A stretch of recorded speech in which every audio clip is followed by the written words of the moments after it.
आज के हिंदुस्तान में अगर कोई लोग दुखी है तो वो देश के युवा दुखी हैं बेरोजगारी के कारण, और देश की महिलाएं दुखी हैं महंगाई के कारण। बोझ आपको उठाना पड़ता है। मोदी जी बड़े बड़े भाषण करते हैं,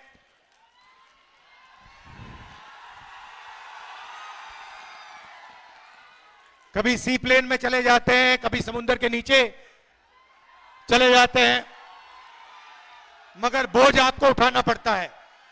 जब पेट्रोल का दाम बढ़ता है, डीजल का दाम बढ़ता है,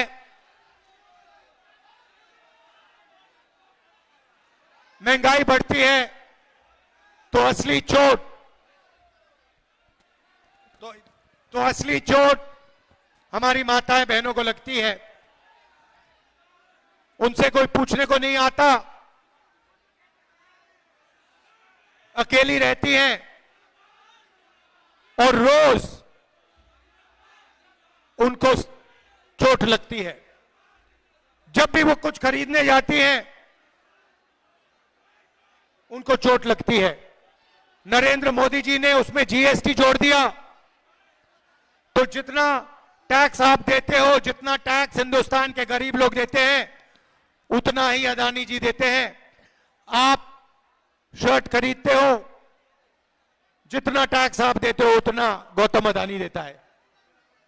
ये पूरा टैक्स का जो ढांचा है, हिंदुस्तान के गरीब लोगों से पैसा लेने का तरीका है। सही बात है। आप देखिए, अदानी जी अरबपति है,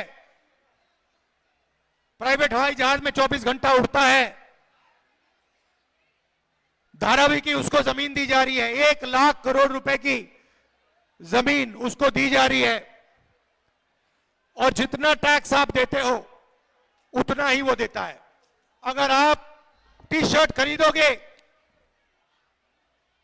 जीएसटी जितनी आप दोगे उतनी ही अदानी देगा।